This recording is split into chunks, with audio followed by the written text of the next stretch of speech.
Kubu Koalisi Perubahan hingga saat ini masih saling lempar soal wacana bakal cawapres yang akan mendampingi Anies Baswedan.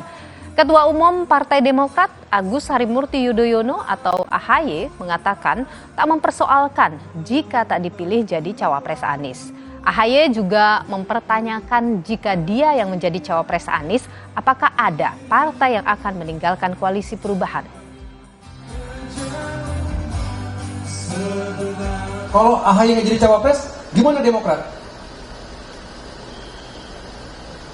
Dibalik, kalau Mas Anies menetapkan Mas AHY sebagai cawapres, apakah ada yang ingin pergi? Nah, itu baru fair.